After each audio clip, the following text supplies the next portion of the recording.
Now that might have sounded weird since we're coming out of a different sound card, but that's okay. We are live. I'm hearing it in two places at once now. That might have sounded weird since we're coming out of a different sound. Wow. That was weird. That was the first time that's ever happened. No worries. Hello, friends. We are live. Hello, friends. Enemies. Everybody. The children of the world. You seem so dramatic. It's, You're not wearing the shirt anymore. No, I'm not. I put it in the laundry, but somehow it didn't make it up to the laundry. Birthday boy Jesus. Birthday boy Jesus in the house. He's all around us. Hey, Kalina. Merry Christmas. Merry Christmas Eve to you. Merry Christmas to us, I think. Nope, not yet. We still have 15 minutes till Christmas Day. Christmas will occur for us during this live, unless we stop it prematurely for some reason. We have our cups of cocoa. Yep. Masa tried to get me to make something, but I squiggled out of that real well. She's like, I'm going upstairs. No, that's not what I said. Masa was sitting here, and he's like, don't you want to drink something warm? And I was like, great, I'll have what you're having. And then he just sat there, like, with his thumb in his mouth. What you gonna say? With thumb in my mouth. But, yeah. And then he got it together and made us this soy cocoa. Super sweet. Super sweet. Why is everybody so sweet crazy? I know that's what happens when you don't control the amount of sugar when they already put the sugar in for you. Anyhow, Christmas Eve. I know. Hey guys, thanks for tuning in. What you guys doing here? I know. June was saying to me, like, no one's gonna be on our live stream because it's Christmas Eve. Like, everyone has things to do. I'm like, you don't know the internet. People are on the internet no matter what day. Do you hear the shade? What do you mean shade? There's no shade. It's right out in the open sunshine right there.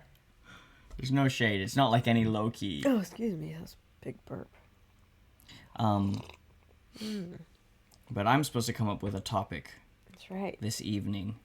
And I was thinking, okay, we could do something holiday related since it's the holidays and blah blah blah. But actually, there was something that was kind of like on my mind and on my heart for a while, and then recently, it came up with a friend of mine in a big conversation that I had.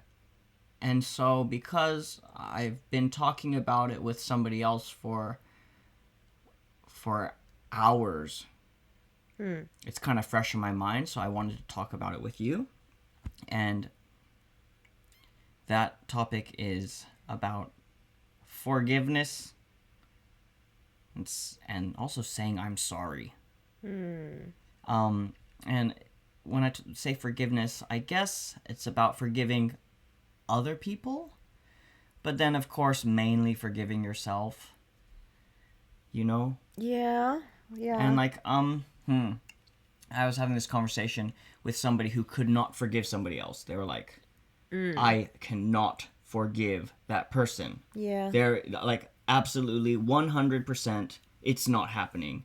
I'm not going to forgive that person. Wow. Really? Yeah, it's kind of interesting, right? There's like still people like that. Yeah, and it was a little bit refreshing actually for my friend who shall not be named to say it so clearly and so plainly, because I think a lot of us feel that way about certain things. Maybe not even like I'm not going to forgive that person, but just like I can't forgive that person in this one situation. Right, can't let it go. I can't let it go, but at least for me, I don't necessarily word it that way. Right. So clearly for myself to say, I can't forgive you. You know, I usually actually say, I forgive you, or I'm trying to forgive you, or, you know, I'm hurt by what you did, or whatever. But to actually hear those words, I cannot forgive that person, and I will not forgive that person. Wow. It was really interesting, actually. Interesting, yeah. That's Well, right? everybody has different value systems. Different people are more attached to their suffering and pain than others. For sure. I, Yeah, I mean, what it came down to when I was talking and thinking about it was like, well, you don't have to forgive that person. Obviously, it's your yeah. choice. Mm-hmm. It's your life, and we all get to choose. And sometimes it doesn't feel like you have a choice, right? Like I've Mm-hmm. been in situations where, I guess to bring it back around to me, I'm getting all twisted up because there's so many trails of thought that I want to go down. But just to Okay. pick one, Yeah.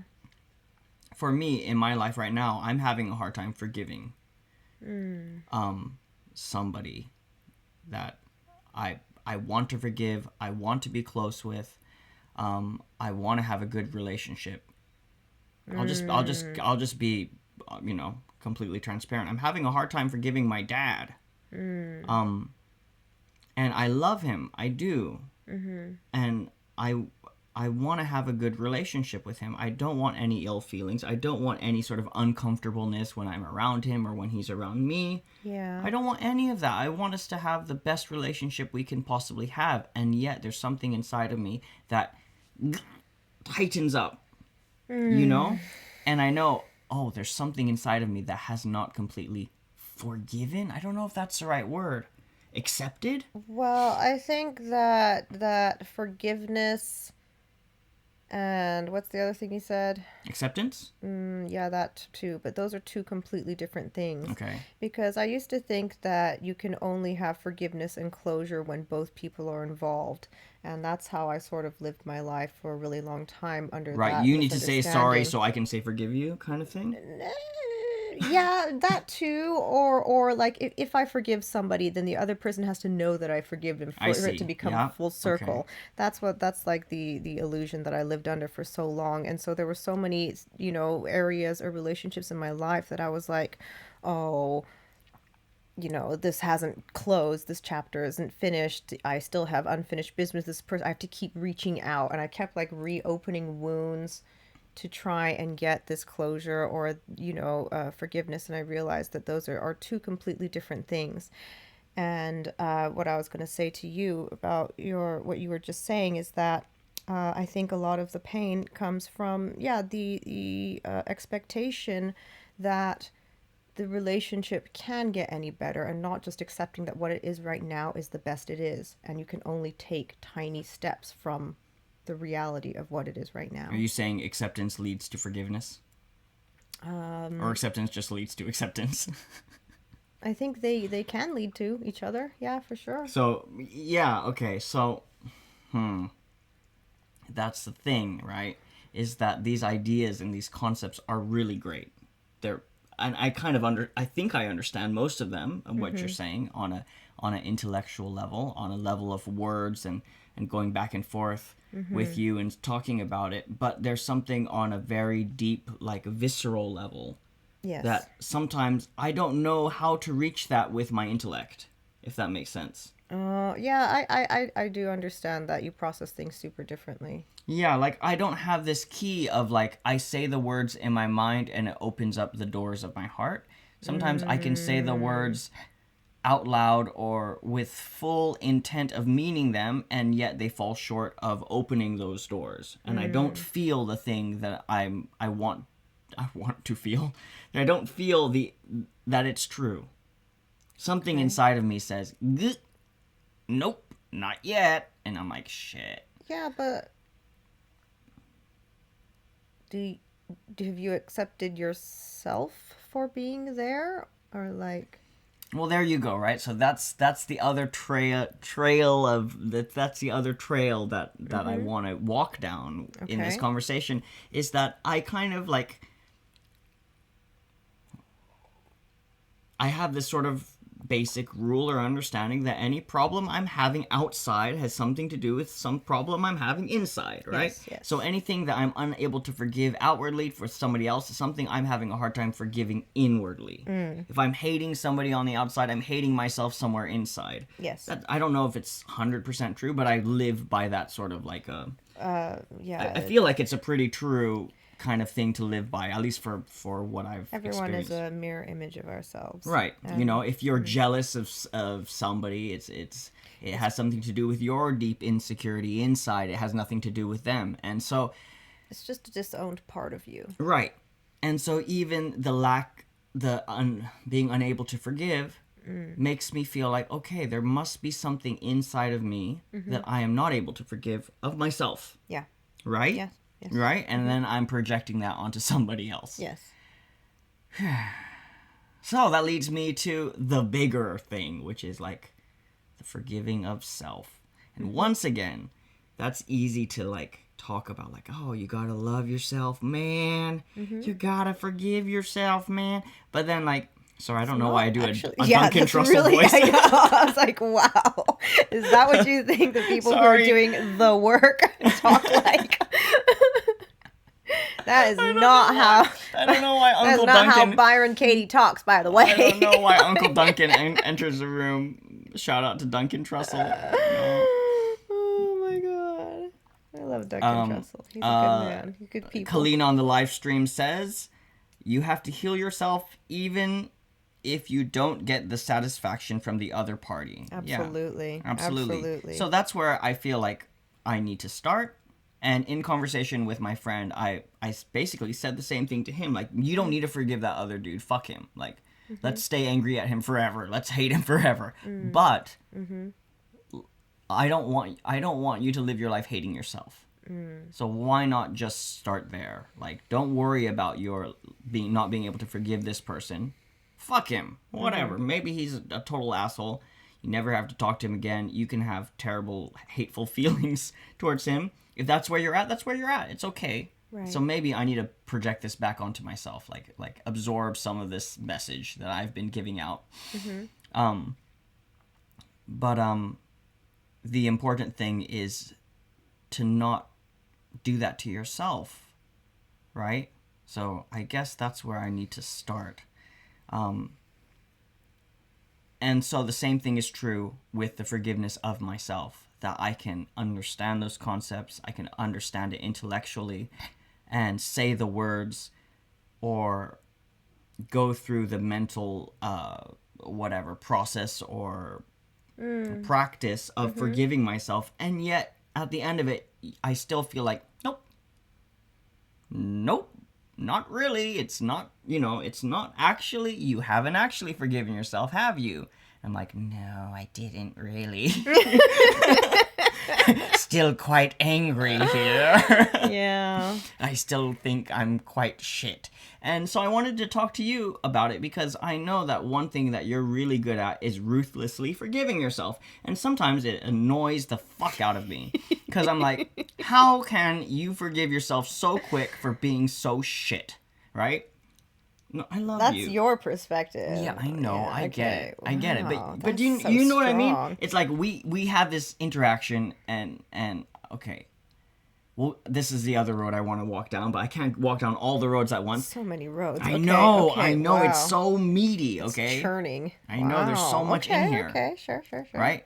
So, like, say between you and I, we've done so many things in our relationship to hurt each other. Oh, yeah. Big So time. many things, and so many things that I think you and I both have had a hard time letting go of. Is that true to say? Yeah. Like, we've Yeah, of had course. moments in our relationship where we tried to love each other or tried to look at each other with understanding and forgiveness and respect, but there were these things that had happened in the past that were still very much Open soul. open wounds, and it was hard to see you without really like just being triggered. I don't know if that's the right word, but being Yeah. re-traumatized by the things that you've done to hurt me or I've done to hurt you. But one thing that I've seen with you is that you have whether it's a practice or I don't know exactly what your method is, but you're so good at forgiving yourself. And I know it takes work. I know it's not like, I forgive me. Done. Yeah, it takes like, work. I know that. That's why it's easy for me to say these things because I do them. Mm-hmm. You know? Right. Sorry, but go on. What are you saying? No, so I'm just kind of wondering, like, help me out here. What's your, what's my process? Yeah, what's your process? What's What's your practice? What's the things that you do to forgive yourself? Because, like I said, sometimes it annoys me how good you are at it, because I'll still be angry at you whilst you have forgiven yourself for all of your crimes. And you're crimes. Oh my god, I love this language. Now I know how you beat yourself up internally. There you go. Everything you're saying, like, wow, crimes. God damn, this hot cocoa is so not hot and so sweet. Okay. Hits the spot. Well, I'm going to tell you what my practice is. And this is something that I've been doing, I think this year would make it the 9th, 8th, 10th, no? Ninth or 10th year. 9th. We're going into the, it must be the 10th year. Yeah. We've been together 9 years, and we're in our 10th year together. 10 years. 10 years. 10 years, 10 years ago on a cold, dark night.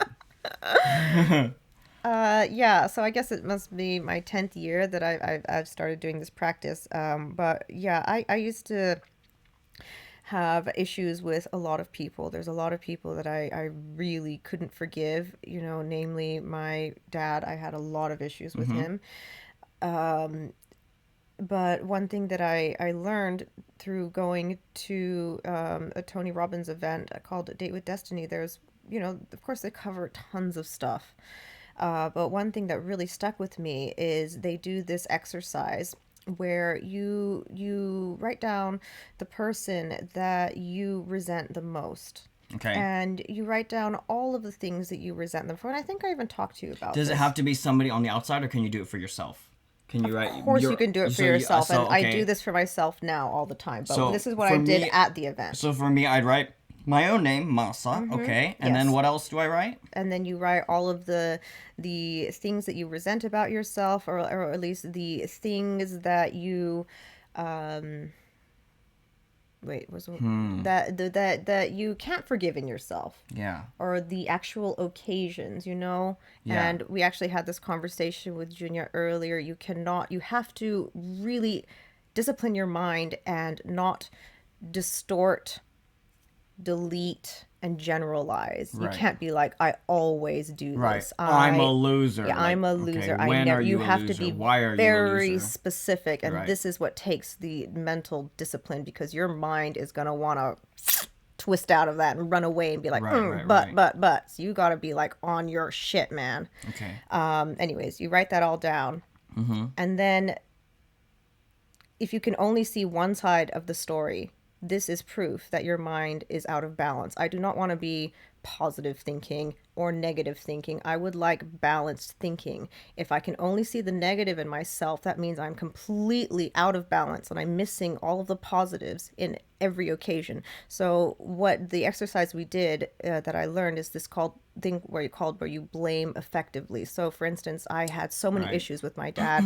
I hated him because he was so selfish and he left and he was never there for me. And so I wrote all of these things down.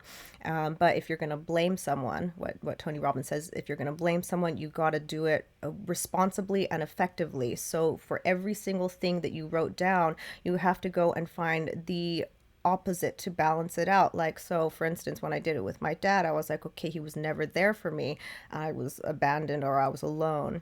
And so what was the opposite of that? It taught me to be resilient. It taught me to be resourceful. It taught me to be independent. And that is what created this career that I have now. And so you balance all of the imbalances one by one until you see that in every trait, every occasion, every event that happened in your life was whole.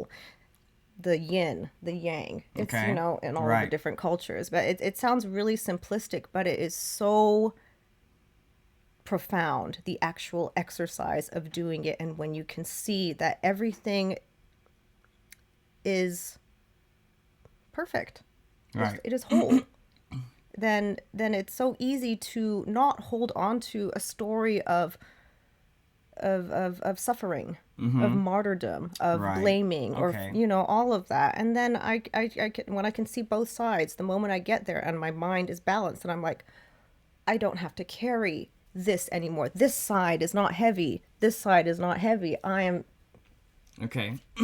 Yeah. No, I love it because it's practical. It's a simple exercise that you can do, and it's something you can actually do. Yeah. Yeah. Sometimes in your mind it's really easy to just go around in circles, and like you said, you delete, distort, whatever. What's the other one? Delete, distort, generalize. Right? So that's really easy to do when you're just in the confines of your mind. Yes. Where, at least for me, my mind language is very mushy.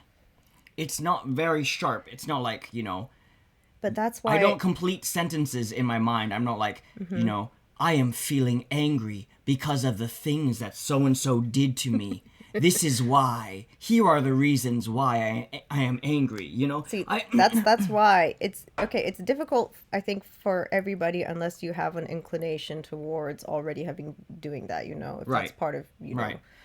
So that's why you have to get it out of your head and write it down. Because my mind language is kind of mushy. It's kind of like mad and sad and bad and mad and sad and bad. Don't know why I'm mad and sad kind of thing. But that is where it's so easy to distort. Yeah. That is distortion land. Yeah, it absolutely is. That is distortion abstraction land, and that leads to mad, bad, sad. Right. Right, exactly. You gotta write it down. Get it out of your head. Right. Yeah. Okay.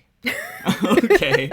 Thanks. I appreciate that. I'm not going to say that this necessarily works for everybody, but I swear to God, if you do it, like at the beginning. No, I'm totally with you. I see the wisdom in this practice. So before it's an actual discipline and you can do it in your mind, you got to write it down until you got that down. And then when every situation that comes up, of course, I'm not conscious enough to do this for every situation, but every situation that I see myself when I'm imbalanced, then I'm like, okay, I got to do it.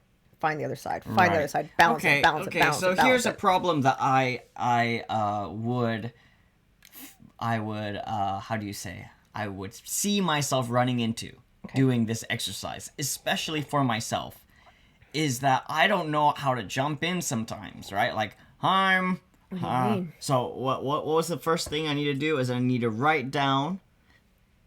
Okay, it's me. You're judging yourself for. Okay, what this is forgiveness, right? This is forgiveness. So what are you not forgiving yourself Right. So for? what am I kind of angry or judging myself for? See, even there, right there, it's kind of like the jumping in point. I'd be like, I guess I have some places I can start. Yeah, I'll start the places I can start. Yeah, All that's right. the only place you can start. That's fine. The place. I got some things. I got some things. So if you're thinking it's difficult, then that kind of also is an indicator that you have a far too big expectation of yourself to have these like knock me over, punch me in the face, bloody breakthroughs. Whereas a lot of breakthroughs are tiny, tiny little realizations stacked up. So just start wherever you're at. Start small. You're not going to get the huge orgasmic, oh my God, I understand the world, immediately. I like those though. I know, but I think the expectation or the wanting that is what's holding you back from taking the first step towards the 1,000-mile journey or whatever that is. I absolutely agree. Like, life is so much less romantic than I would like it to be. No, it is. It is romantic. It's I get it. I know. No, you don't get it. Oh, fine. you just gotta tell me I don't get it. I'm sorry, you get it. He gets it. Oh my God. She refutes my reality. I'm sorry. Can you hear? But your tone is like, I get it. I'm like, no, you're right. But I do. I know. I'm sorry. Actually, you do get it from wherever you're at. Yeah. No, I get that life is so romantic, but at the same time, it's not my preconceived notion of the romanticness that I wish life was. Do you understand? So, there's all the little things that makes life romantic, the way you see it, right? The yin and yang balancing itself out into perfect harmony. Yeah, even the imbalance is beautiful and romantic too. And then that's where I live, right? I'm so imbalanced that maybe in the end I am balanced and whole, right? But I just swing way too far from one side to the other, and so I need a little bit more. I need to shave off the edges of those things, I think, and come a little bit towards the middle. Well, I mean, I guess need is an interesting place to be because that kind of makes me feel like there's another expectation there of yourself. Mm-hmm. I think like the more expectations that you have of yourself, the harder it is to forgive yourself. Right. Yeah. And that's my pattern too. That's always my pattern. Is that's my depressive pattern. Is like I will be depressed for long times and feel very hateful for myself. Then I'll start to come out and I'll be like, I'm gonna do things. I have ideas and things I'd like to do, and I'm gonna do them. Mm-hmm. Let's go, me. And then I'll be off to the races and work, and push, feel really good about myself, that I'm making progress, doing things. Then I will not meet my expectations, and the downward cycle will start all over again. Then I'm down again, being like, oh, I wasn't able to do the things I wanted to do. Look where I am again. And then that's the cycle all over again. And a lot of that sort of like forgiveness and self-acceptance and those kind of things, I think there's one level where it's happening on a really big level for all of these kind of big moments in my life that maybe I haven't quite forgiven myself for. Mm-hmm. But then it's also on those little tiny things, on those, upward and downward waves where I go up, and then on the downward, I'm just like making a new list of all the things that I should be upset about myself for, But it's never actually, if you write them all down, it's never a new list. It's variations of the same thing. Right. Yes. And that the only reason you can really put a pin in it and pin yourself down to reality, to what you can actually do something about, is to have proof. Kind of like, what was that advice you gave one of a person, years ago, when they thought they were being gaslighted? I remember you're telling them to write down everything they say because it'll get twisted. Right. And we often gaslight ourselves. Yeah. So you got to write down your own shit, because you're going to twist it if you just leave it in the nebulous land of your my mind. Yeah. Fair enough. Yeah. We abuse ourselves. We gaslight ourselves. We triangulate, and we twist, and we do terrible things to ourselves. I don't know what triangulate has to do with this. You're making the shape of a triangle with your fingers. This helpful is not. But we do terrible things to ourselves, and these are all behaviors that we've learned, and if you want to break that bad relationship with yourself, first you have to have a little bit of responsibility to yourself to actually want to improve your relationship with yourself. And it's never like this whole, I think it's really beautiful, this whole like movement towards like self-love. Love yourself, treat yourself, but it seriously is not candlelit baths and taking yourself out on a date, getting your eyelashes done and your hair did. Sure, that stuff is great, but like it doesn't hurt. It doesn't hurt to have a candlelit bath. No, it doesn't hurt, but that's often, for me, those things are the cherry on top of the sundae, and all of the good stuff is really... Yeah, no, I understand what you're saying. The real loving yourself is the hard work you do to look yourself in the mirror, take stock of where you're at, how do you say? Look reality in the face and be like, this is what is real. Yeah. This is where I am at. Hello, me, here, right now. Me. I shall neither hate you nor think of you too fondly. You are what you are. Let's see where we are. And go from there. I get it. I think even being like, I shall not hate you or not think of you fondly is also sometimes a rough place to be, because sometimes you are hating yourself. And if you are hating yourself, you're like, I'm hating myself. Let's take a look at that. Right. Okay. Anyways, I didn't realize that you didn't my forgiving myself for pissed you off. No, I mean, I admire it fully, and I get it. Like, I admire it, and I love that I love you for it. I have to do it for my own mental health. Like, at the same time, it does sometimes, at times, still piss me off when I haven't forgiven you yet, and that's my own shit, right? It's like, I haven't that's fair. forgiven you, and you've already forgiven yourself. When the thing that you did was hurt me, you know, this is coming from my hurt perspective, okay? Okay, fair, yeah. But this is, it's like, okay, you did this thing that hurt me, and before I've had a chance to even digest it and come to grips with it and forgive you, and or accept whatever, you're already done. You're like, bye, I'm done. Catch up when you can. I'll see you on the other side. I've forgiven myself. I love myself. That is totally not how I go about it. I know. I know that's not you. It's my... I understand. I get it. You see? I can do it too. Naruhodo. So I see it's like you're chewing on a very, very gnarly piece of steak and having a hard time digesting it, whereas for me it's a smoothie and it's just gone right through and I shit it out. Right. And you're still constipation. And I think that's the hard truth of those type of things is that it's always the responsibility of the hurt party to heal. Yeah. It's never on the, I'm not saying you're an abuser, but like it's never the one who's done the wrong. Yeah. It's always the responsibility of the one who's been hurt, who is the victim of the trauma, to heal. And that seems like, in those moments, it seems really unfair. Like, how come I've been the one to be wronged, and yet I'm the one left with the responsibility to heal, you know? But it goes both ways.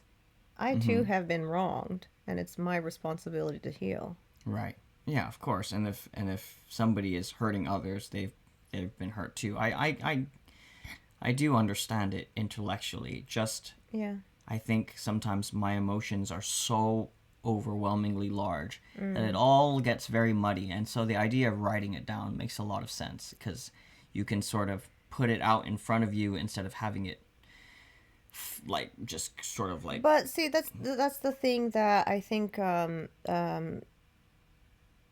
that you have to be able to have clarity on for yourself is, are you even ready to take like, do you want to? And this is a really serious question, and I mean this with like absolutely no judgment or like I don't want to sway it in any way, but some people don't want to take responsibility, and then you see like 60, 70-year-olds who are still stuck in a problem or issue that happened to them when they were 12. And they still act like 12-year-olds in some aspects. And they know they have an issue. They don't want to take responsibility for it. And that's where they're at. And that's okay. So that's something that I would really, really, really just ask myself. Do I really want to take responsibility for it? And if I do, am I going to do the goddamn work? Are there times where you're like, no? Yes, yeah? Absolutely. Great. Sometimes I I'm just love like, that. no, I'm not ready to. You I'm still addicted to being angry. I'm still addicted to being a victim. Right. And I see that and I know that and I judge myself for that too. I'm like, damn you. I'm just gonna wallow in this a little while longer. Yes. I'm still gonna suck on this wallow lollipop. Yeah. Yeah. So, yes, there are definitely areas in my life where I'm not ready to take responsibility. And I look at that and I'm like, I see you. I'll get to you. We'll get to you later. I'll get to you later. After I've enjoyed this pity bath, this bath of like sorrow and like but I think pain. For me, honestly, once you start to let the things go and you do the work and you can get addicted to being free. Get addicted to to being light and not carrying all that shit around. That is the good shit, guys. That is, I think, a healthy addiction. Right. Well, I'm definitely not at the level of like, I think I'm starting to get addicted to being free. I think, so, to be honest, That's not where I'm at. I'm just kind of like, oh, it'd be nice to have a little less weight on these shoulders. Yeah, but that's a great place You know, to like, start. I just like it to be a little less heavy. And if I can make it like 2% less heavy, that's a good start for me, you know? And let's, you know, like do little at a time to get a little less weight. You know, to carry a little less around with me all the time, because it, you know, like I feel it. And I've had times, that's the weird thing, is that for me, sometimes I have these moments of complete clarity and complete peace and complete freedom where all of it washes away, and I know, you know? Like I forgive and I am forgiven. Yeah. And I love and I am loved, and it's all good. It's all beautiful. Yes.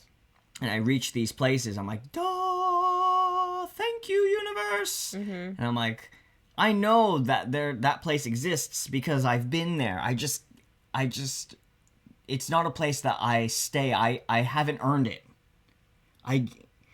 Do you know what I mean? Yes. You're able to shoot up and see it, Right. but you don't have the muscle to that's right. maintain That's it. right. Yeah, Yeah. the emotional muscle isn't there yet. Yeah, it's like some guy who's like, yeah, I can do 50 push-ups. Oh, and he gets down to his 50 push-ups, and then he's sore for like 2 weeks because he doesn't actually have the muscle to do 50 push-ups. What, for real?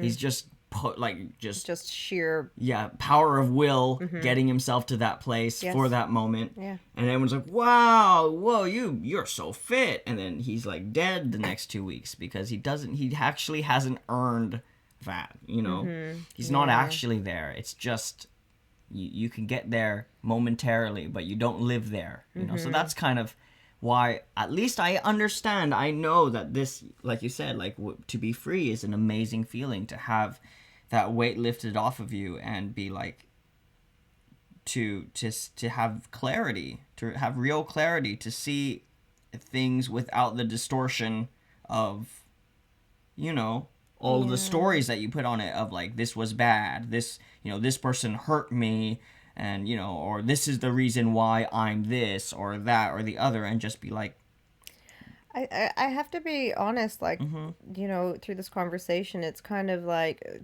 giving me a little bit of I'm remembering, I think, a lot of the reasons why I developed to be this way, but a lot of it came down to being in so much emotional and mental agony that I got so angry at one point, and I swore to myself I wouldn't let myself be controlled by someone else. I wouldn't let someone else control my experience of this life, of what I feel, what I think. And of course, there are levels to that as well. There are areas in which I'm still unconscious, and you know, emotional patterns that I still haven't uncovered and become aware of. But, you know, in any moment when I can be like, oh, I'm allowing this person or my perception of this person or this event control the way I feel, then I'm like, fuck that shit.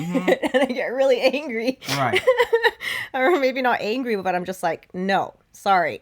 This is my real estate. yeah, You don't get to live rent free in my house. You right, know? yeah, This is my house. Yeah. So, yeah, that's interesting. But yeah, I would say it's so boring because everybody knows this, but it's the little tiny daily habits, moment by moment, that build the muscle. And I'm not going to say that I'm like world's strongest man, but you know, I'm working towards it. I appreciate that. I appreciate you too. I guess the other trail of tears to walk down would be just, what was it that I was going to talk about with you? The other thing is just like between you and I, and forgiving each other. And how, you know, like, and how that works. Okay. For you and myself. I feel like we've gotten much better at it. At forgiving each other? Yeah. But maybe we don't do as many shit things to each other as we used to. Oh, I think we still do. Yeah? I mean, I think maybe They're more, what's the word? Is it They're more subtle. nuanced or more subtle? But I still think that we infringe on each other's Sovereignty. our boundaries, and um,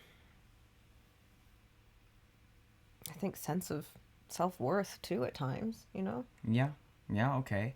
I mean, I think one thing that's really changed for me, and I don't know if it's a good change or a bad change, but it is a change, is that before I would internalize all of my anger, and just keep it way, way, way, way down, and just be like, I think I learned from I think mainly my dad, maybe, that you're not allowed to get outwardly angry. Yeah. Yeah. You have to keep it in. And so I always prided myself that I don't get angry. Like, I don't raise my voice. I don't, I don't shout. I don't act out when I'm upset. I'm able to stay calm, stay, stay somewhat. Stay calm.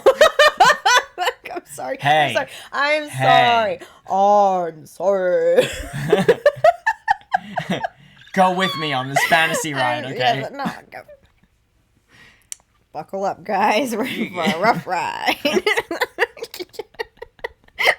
I'm sorry. Go on. I'm listening. Guys, you see what I have to deal with? You see what? Anyways. Continue. I don't even know where I was.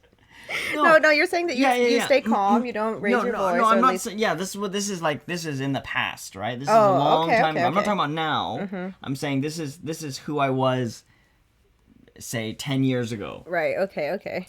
And that's who I thought I was. And I would tell myself, like, oh, I'm not an angry person. I don't get angry. And I think it took me the first 3 or 4 years of being together with you to start getting angry. No, to realize that, okay, I am an angry person.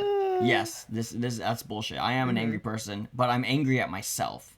And yet, even as I was understanding this, I'd still not project it outwardly towards you. Right. As much as I possibly could. I know you'd probably laugh and say, like, oh, that's bullshit.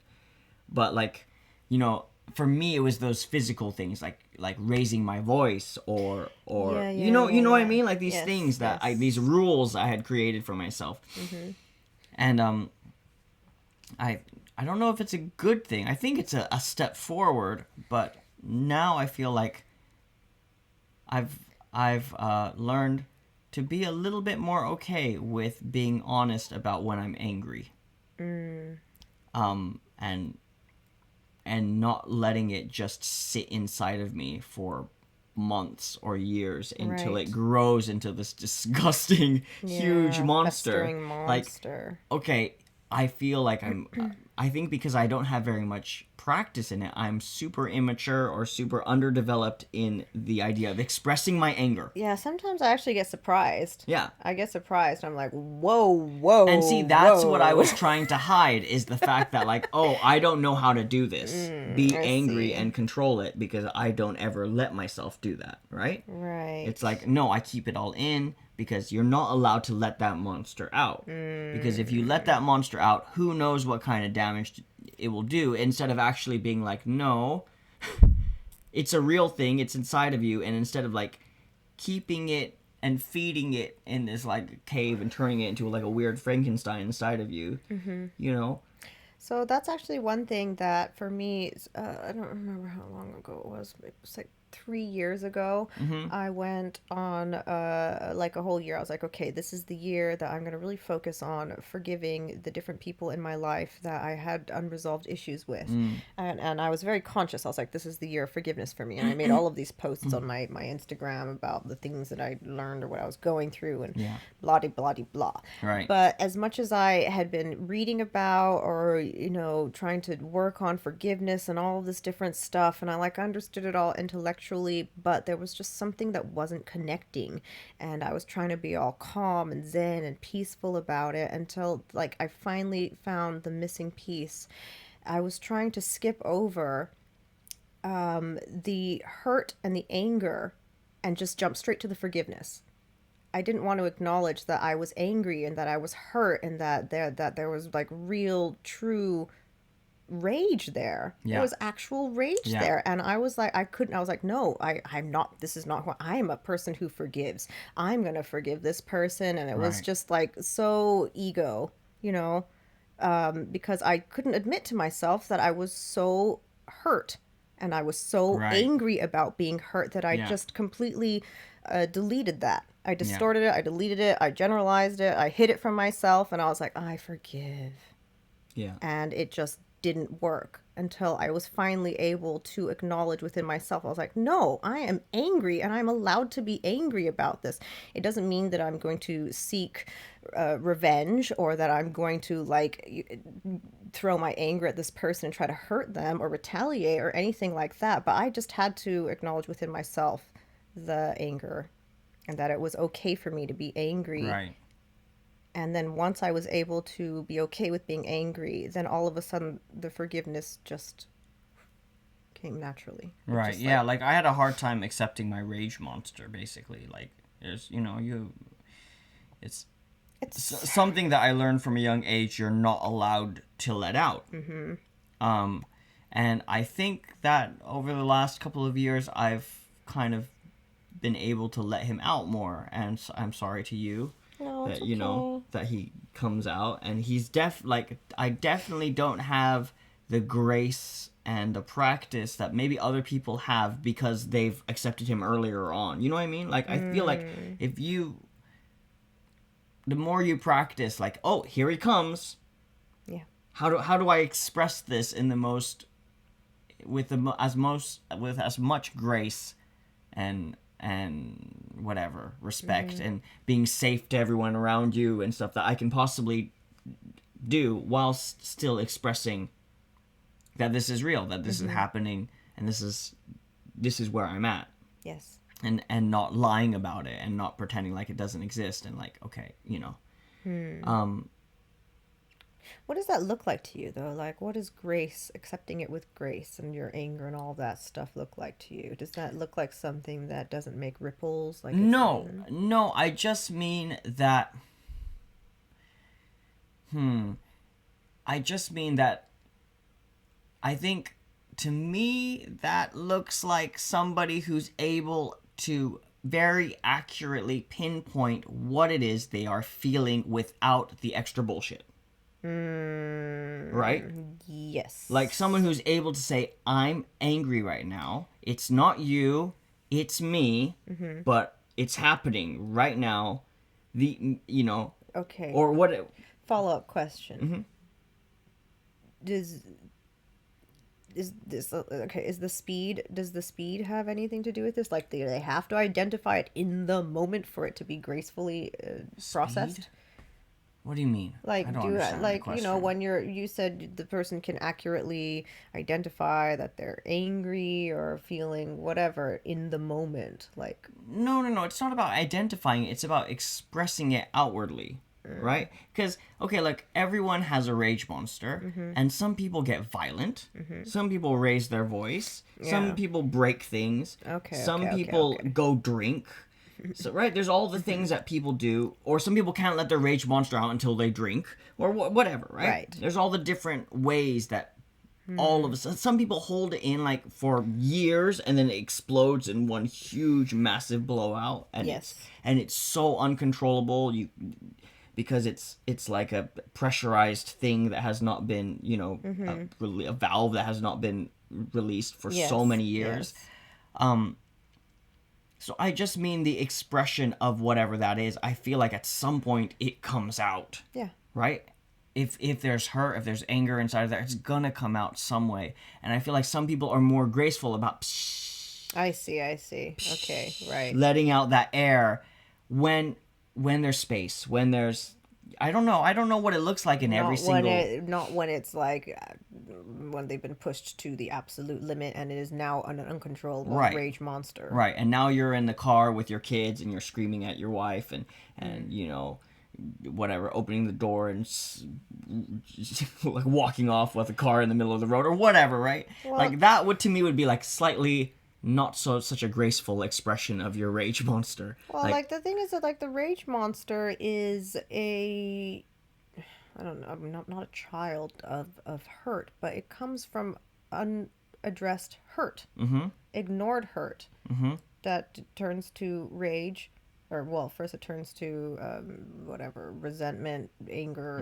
rage, so on and so forth. And so if you can catch it while it's at the hurt point and just be like, hey, that hurt me, then often you don't get to the rage. Yeah, for sure, right? So if you're so evolved as a human being, so as I'm not, by the way. Right, exactly. So I by saying there's a rage monster, I don't think it always has to turn into a rage monster. I think for a lot of times, if you have the wherewithal and you're able, you have the tools, you can diffuse that so much so soon that there's almost no pressure to that valve. You know what I mean? Like it's a free flow of air. Yeah. It comes in and it comes out. Yes. It's just an open tube, and the wind blows in and the wind goes out, and it doesn't, But I think a lot of times, for most people, there's a little bit of a. I don't think so. I don't think that most people do that. I think a lot of us were told to conceal, don't feel, don't let them. No, that's what I mean, is that they have the pressure shut tight. So it builds up. I see. Yes. I thought you meant that they all depressurize. No. I mean, everyone does depressurize in their own way, but some people depressurize because the gasket on the valve breaks. Yeah. Okay, I see. Yes, and then I agree with that. And then that's a bomb. Yes. Right. Yes. And if inside, right, or if you do it, it's a pressurized cannon, or it's a, right? There's all the different levels of that pressure being released. And if you're like a fucking Tibetan monk or whatever, then maybe it's just that free flow of air. It comes in, it goes out. You're able to breathe in the hurt and exhale the love, Are you serious? No, I think that monks actually... Or breathe in the love. I was listening to a podcast about...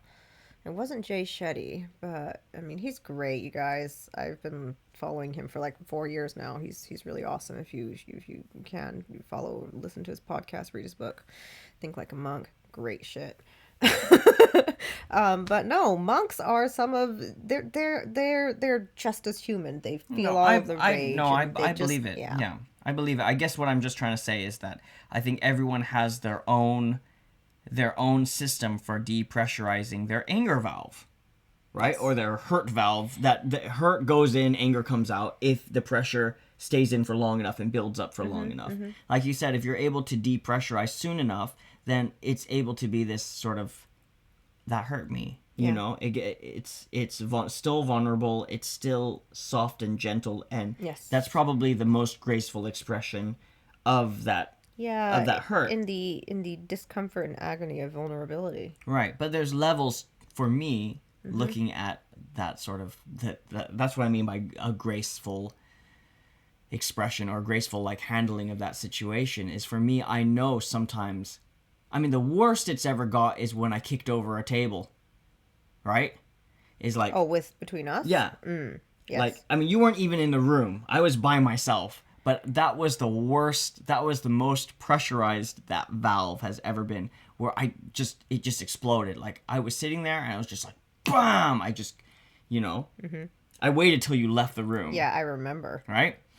I waited till you left, but it was too much, and I couldn't handle it. Yeah. And that, to me, is probably, for me, the most ungraceful expression of my anger that I've ever... Or maybe it was the most grace you could muster in the moment. It was absolutely, and I'm glad I did it, because if it would have built up any more, who knows what I would have done. I don't know. Or how healthy it would. It's not so good to hold that much pressure. It's bad for your brain and your organs and shit. Yeah, cell regeneration goes to shit. Your immune system, when you're stressed and angry, it's not good, guys. And that moment was good for me because it's the first time I saw outwardly what I was holding inside. That was the first time? In such a clear way, because I've always tried everything in my power not to see that side of myself. I see. Not to yell at people, not to shout, not to ever be violent or physically aggressive in any single way. Like, I've never been in a fight. I've never been in a, like a physical scuffle or even like a shoving match or anything, like, except for when I was a kid. Like, I've just... Interesting. I've always kept it as collected, and as I've always just kept that valve very, very pressurized. And I think the way that I would release that valve was like through like cutting myself or like self-harm or like these types of things. That was my way of doing it in private where no one... And I wasn't a cutter where I'd show people my scars and be like, yeah, man, I cut myself. Like, I wasn't that type of cutter. I was a cutter that was very much like, I didn't want to show anybody my scars. Like, that was something that I was hiding from everyone. It was my own personal way to deal with it. And I wasn't, I know some of my friends who are really sort of like, it was sort of a... Yes, it was a status. Or like a social, like, I don't know brownie, I don't know, like a certain kind of badge of bravery or honor or like fucked upness that you could be proud of.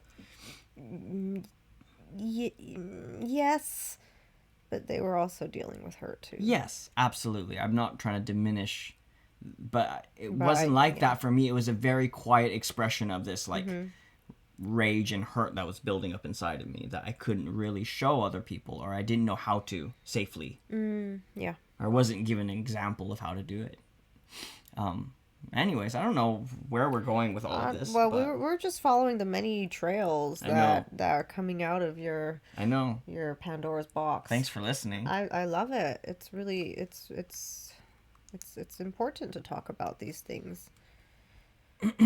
Well, I guess I'm curious about, like, now, what would be, say, the optimum environment for you to actually be able to unpack these things? Because, like, one thing that I know for me, and I'm not saying this is for you, but I'm just going to use myself as an example, is that when I'm trying to unpack rage that originates, from hurt, of course, I have to get into a very vulnerable space, and when I'm in rage or in hurt, I never feel safe enough to be vulnerable. Never, ever, ever. It's just never going to happen.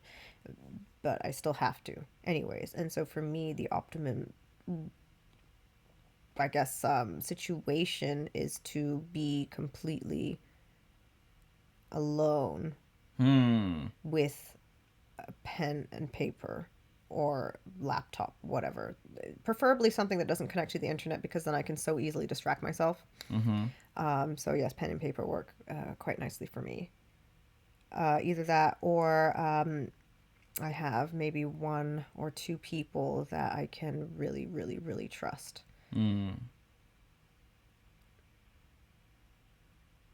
But yeah. I'm just curious about what the optimum environment would be for you. And I'm not saying that what works now will work forever, because there are things that used to work for me that don't work now anymore. And so I constantly have to keep changing or leveling up to wherever I'm at, or leveling down to wherever I'm at, in order to really open myself up and take a look at what's going on. Right. But just knowing what environment works for you, even that alone, is really huge in being able to put yourself in a position to heal. Right.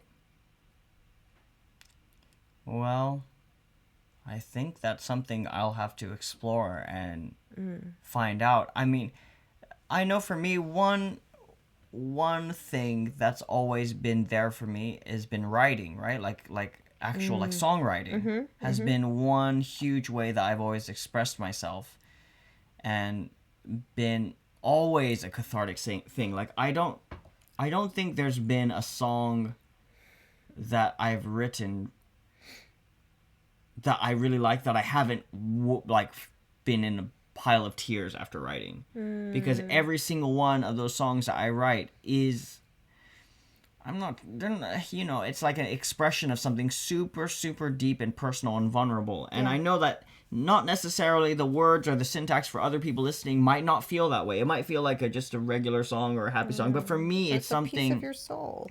For me, it's something that goes a lot. It goes really deep for me. And when it finally comes out in a way that I'm willing to call a song, because a lot of times I'll sit and write a song, and I'll be like, nope, not happening. And I can write these little ideas and little pieces, or I can do it as an intellectual exercise. And, you know, when I write for other people, that's what it is. Like, if I write with somebody else, I see. or as a commission project, it's a total intellectual exercise. And it's kind of like doing mental gymnastics, and it's a lot of fun. Yeah. Right? It's like, woo, we're going to write a song about whatever.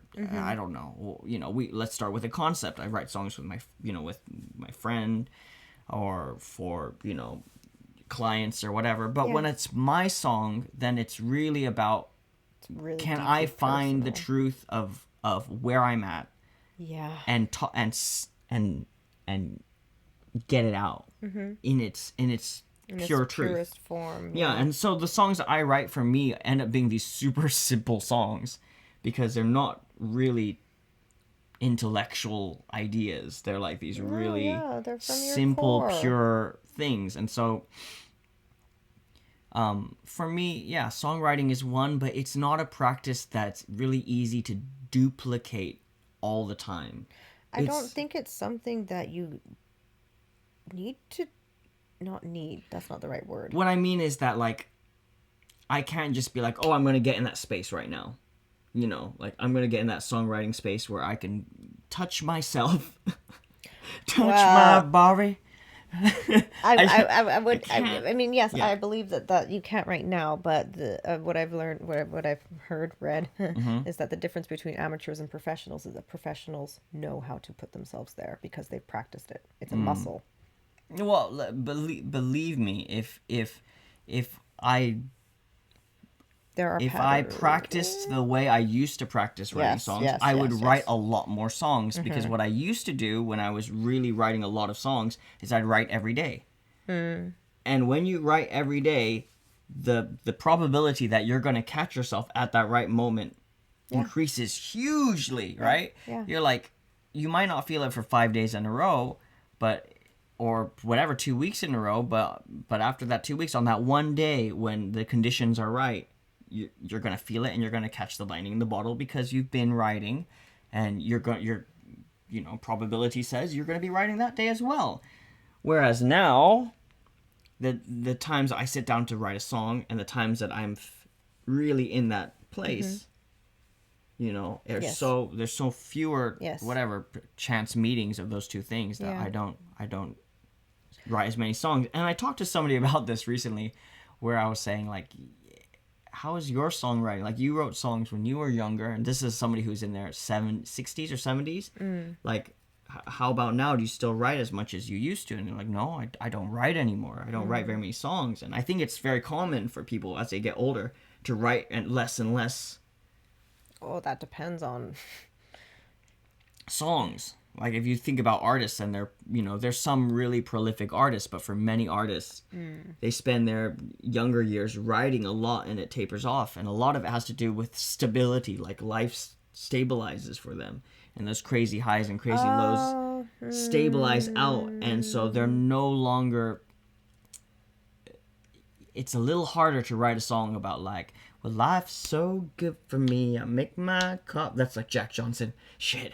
That's Jack Johnson. He's like, I'm so stable, and I love my life, and I'm doing my thing, and make you banana pancakes. Make my banana pancakes.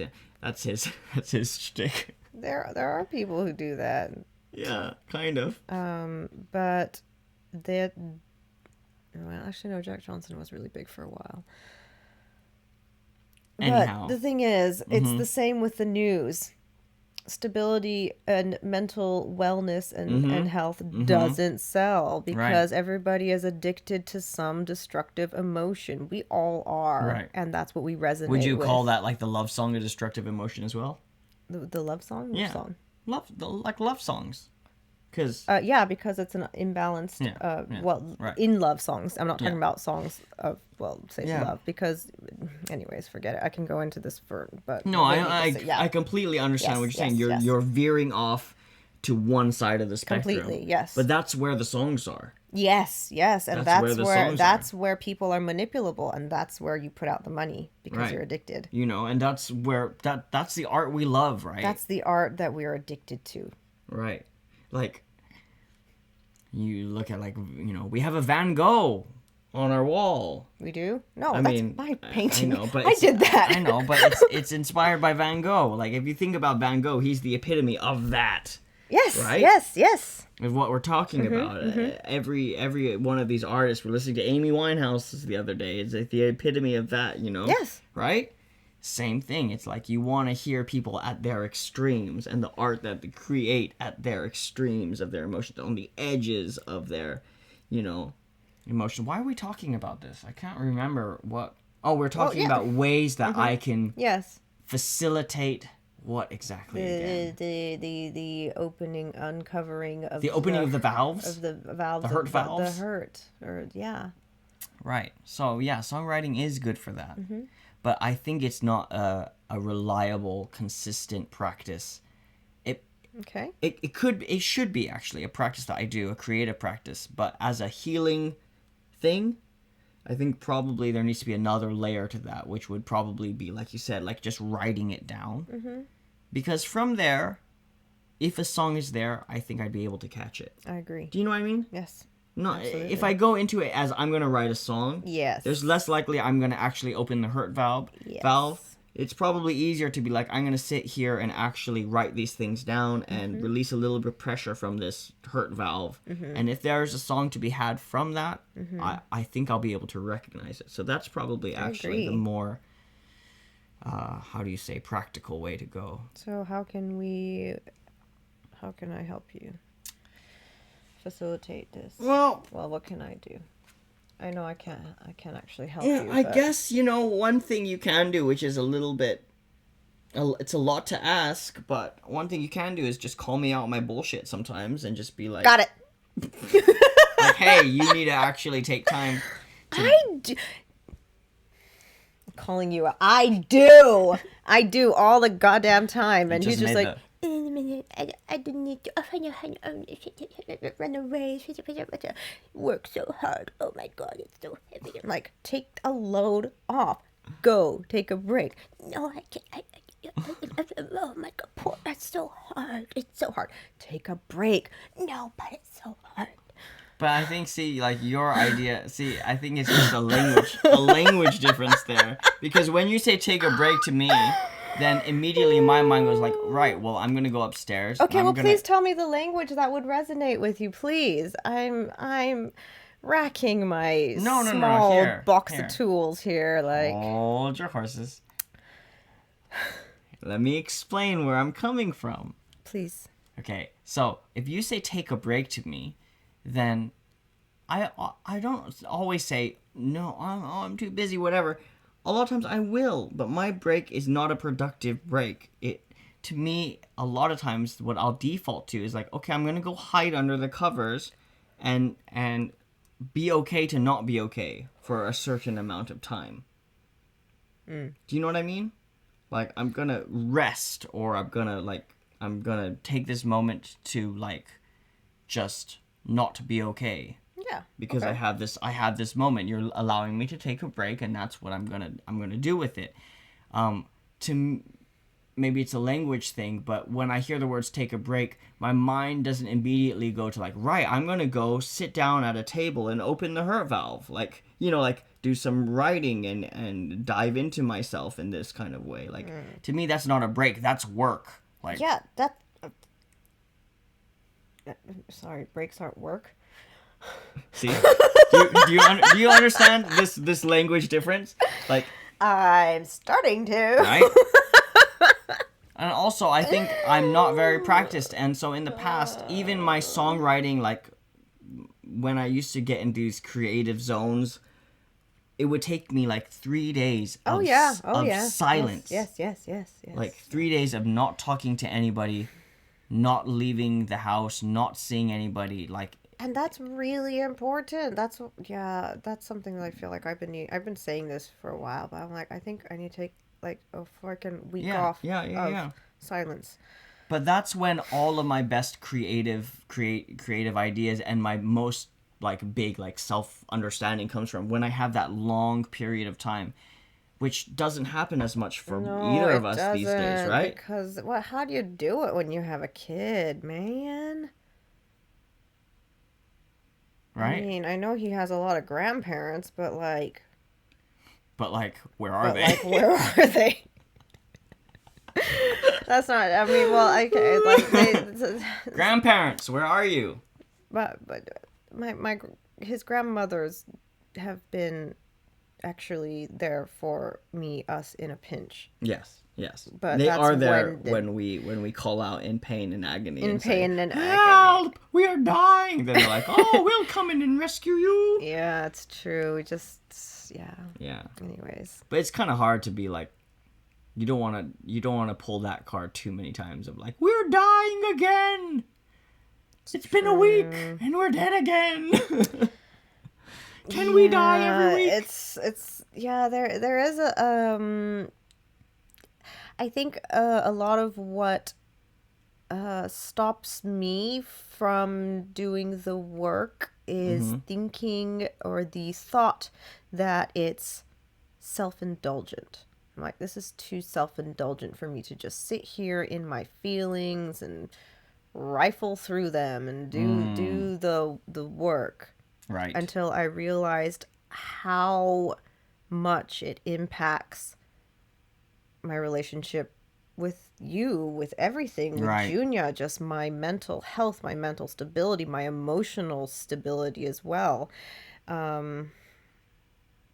Yeah, so I So realized. maybe we need to give each other that time then, because I feel like for me and you both, there's nothing that substitutes that length of time. Do you know what I mean? Like that, the ability, like the time that it takes to ramp down, go through all of your denial and whatever that you need to go through. You're like getting rid of your distractions and whatever that has to happen before you actually get serious and sit with yourself and be with yourself in that sort of way. For maybe I can learn to do it quicker. I think we'd Well, have to. I think we just have to take ourselves wherever we're at and do Yeah. what's needed. So one thing that I used to do is, when I wasn't at the point where I could even write everything down and everything was still a nebulous mess in my head, I would just sit down for however long I had, and I would just write down like one word, the one like solid word that came to me. Maybe there was like one or two, and I'd just write down that word, and that would be like literally my bookmark. And I'd be like, this was where I left off. And next time I would come back to that one word and be like, okay, this is where I was, and keep going from there. And I would slowly pull the string and unravel the sweater of doom. I mean, like that's just what I figured for me, but I am completely aware that everybody has their own process, and maybe they have to Right. find their own process. I don't think there's like one size fits all format. Right. I mean, I have this weird craving always in my heart to like go on a walkabout. Like I always talk about Yeah. it with you, right? Like I'm like He I wants to want to go to go. walkabout. He wants to go on a bicycle ride. Top I to bottom of just want Japan to and be alone and lost.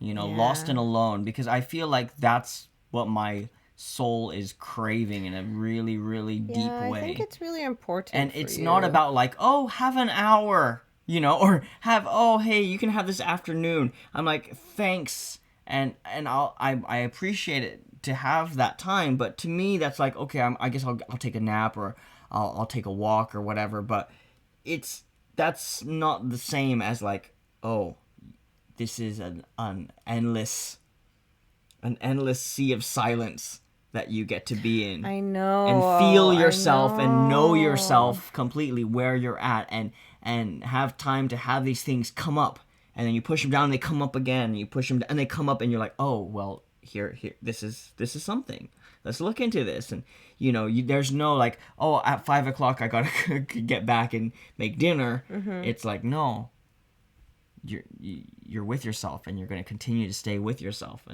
and that's something I do really crave. Like, there's a part of me that's like, I completely agree. I crave that as well. However, in lieu of that, I just have to find pockets and moments and connect right, the moments, connect the dots.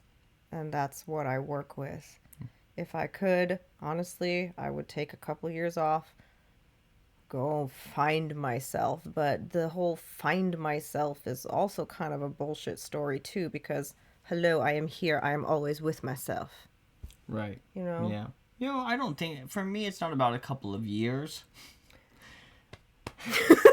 I could probably use a couple of years, but it's not about a couple of years. It's just about a moment in time where you're not anticipating what's coming next. That's beautiful. And that can be hard to do sometimes because it's always like, oh, tomorrow I'm whatever, right? Or tonight whatever, or there's Well, yeah, I think that's the balance that not everybody, that I've tried to find in my life is to be in the moment, also with my eye on the future. oh, we should have like these 3 buttons. That's like one says distortion, one says generalization, and one says what's the other one? Delete. Delete. Did I do it? Oh yeah, like everybody. So it was like, generalization. I like that. Yeah, that would be great. Yeah. No, I love you, baby. Thank you for this conversation. It's a good conversation to have. From time to time, Time to time, time after time. There's so many people, not so many people. There's lots and lots of comments here. Should I read some of them, just for fun? Yeah, sure. Kalina says, I was always told parents don't get breaks, so I felt guilty for so long for feeling that need. Relatable.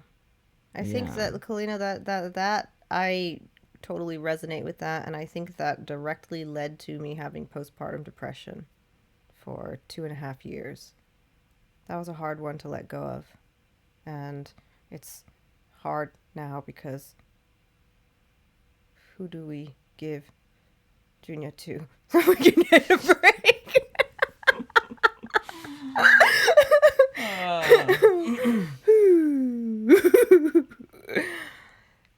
It's such a trap, though, right? Like, I mean, we're so lucky in that. I don't even want to say it. I feel bad saying it. So I mean, we have it so. I guess the way I should phrase it is, we have it so easy. We've got one child with us right now. Like, we have nothing to complain about compared to other parents that have 3 kids, whatever, 3, 4 boys. 3, 4 boys quarantined. Nothing wrong with boys, but like, oh yeah, girls are just or whatever, 3, 4 girls or whatever, yeah. Whatever it might be. We have it, as far as parents go, we're on like the. But that really depends on your perspective, because there are a lot of parents who have multiple kids and they're like, oh, it's so easy, they play with each other. Yeah, of course there's challenges having only one child, and there's especially challenges for that child, although right? Yes. Being an only child, it has its I don't know, because I'm not an only child. I'm sure it has its perks and pluses and minuses. But I always just have to remind myself, like, we have it the easiest we could possibly have it when it comes to being parents. I don't believe that, but okay. It helps me to believe it. Because it helps me be grateful for our situation. And also helps me to have empathy for those who I would otherwise judge. To be like, no, you don't know what the fuck they're going through. Yeah. You have it so easy. You don't know what it's like to be in that situation. Holding down the kind of job that person has with 3 kids at home. Yeah. The amount of guilt that imagine, okay, like, we have one child, right? And already sometimes we feel guilty for the lack of attention or attentiveness or our listening ear to what Junior's trying to tell us or what his heart is trying to say, right? Yeah. There's these moments where, like, shit, I'm not being present, I'm sorry. Imagine 3, so now your attention is divided into thirds. teach them to be present with each other. Hey, you don't parent harder, you parent smarter.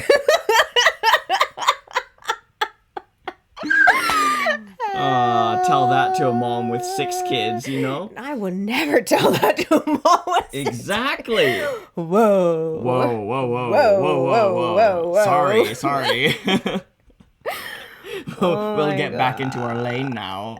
I don't have to. My sister-in-law, Natasha, she's just amazing. She has 6 kids. I didn't have to tell her. My brother Ken told her parents smarter, not harder.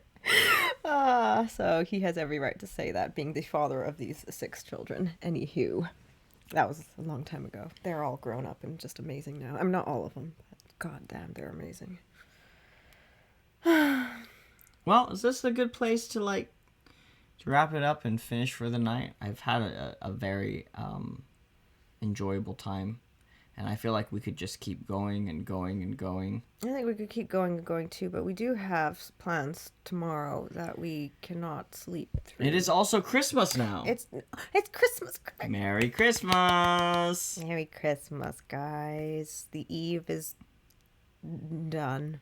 The day is here. I hope you guys have a beautiful Christmas holidays with yourself, your loved ones. If you are not with your loved ones, I hope you can love yourself and be with your loved self. Loved self. Mm-hmm. Sure.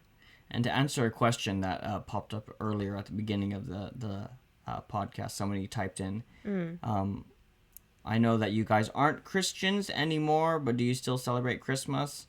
We do in our own way. We do in our own way. We don't really Thank You Jesus kind of celebrate Christmas. Like baby Jesus in a manger, nativity scene kind of Christmas. But not really. We are reverting back to the pagan Christmas. You know? Yeah, I think we just create our own Christmas tradition. We don't even really do Christmas. We kind of just set up a tree, and we celebrate Junior's birthday.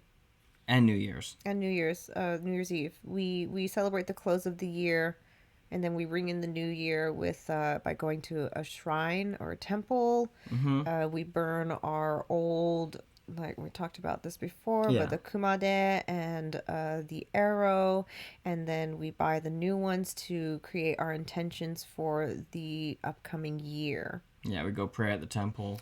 Yeah. To whatever gods would like to hear us. Yeah, and so one thing a lot of people do on New Year's is that they'll go and they'll pray and they'll ask for something. But that's something that I realized never actually really works for me. Every time I go to the shrine, I just go and say thank you. And then the more I say thank you for some reason, the more beautiful things come into my life.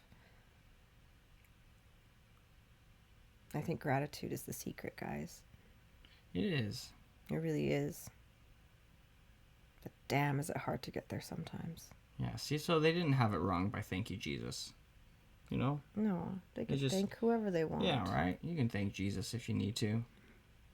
You project your gratitude gratitude. Project your gratitude and love to the Jesus dude. That's all right. That's cool too.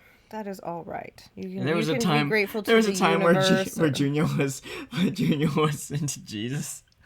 Oh yeah, so his last Junior, when we were living in Tokyo, Junior's his kindergarten was a Lutheran. It was like a Lutheran church kindergarten, so they would have prayer time and they would sing hymns, like Bible stories and a Christmas pageant and everything like that. And it was like 1 part comforting and 2 parts very triggering all at the same time. It was like, wow. It was at the beginning, but then I for me, honestly, watching Junior go to that Lutheran church kindergarten and seeing how they were amazing. They were absolutely amazing, beautiful. They were so non-judgmental and they were so accepting and just seeing inclusive. They were so inclusive. It was beautiful, and honestly watching Junior go through that was really healing for me in a lot of ways. just being like, oh.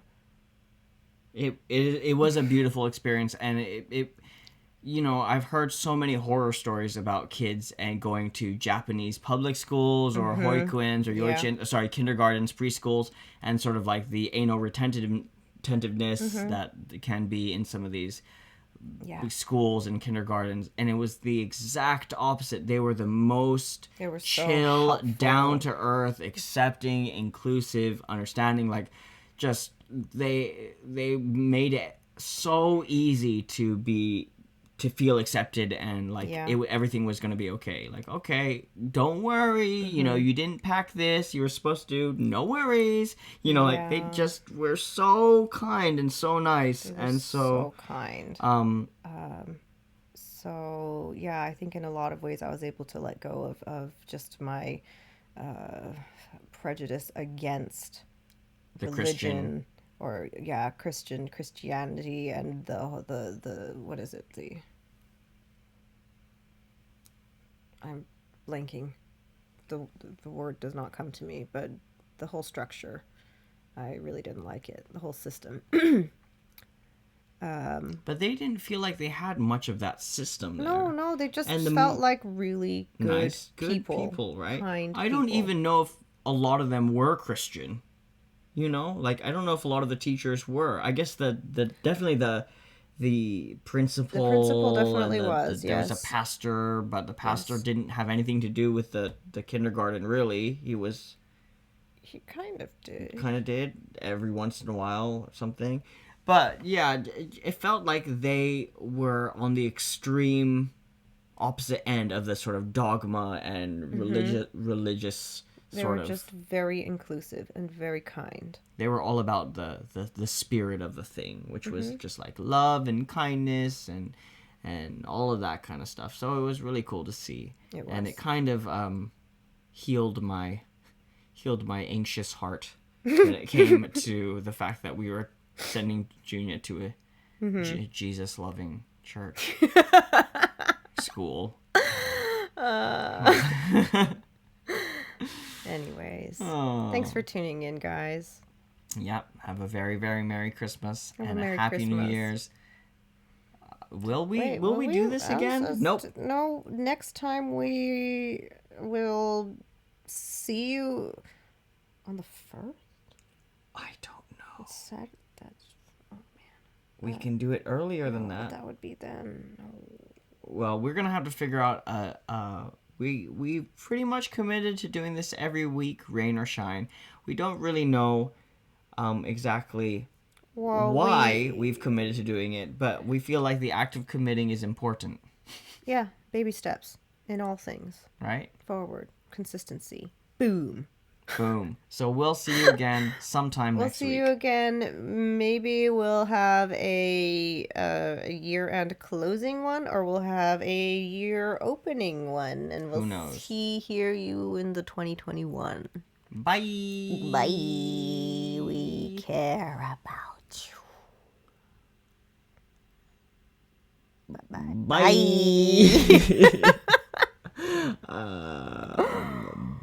Once again, bye. There we go. I made it work. Yes, you always make it And work. now I'm fading out the volume slowly.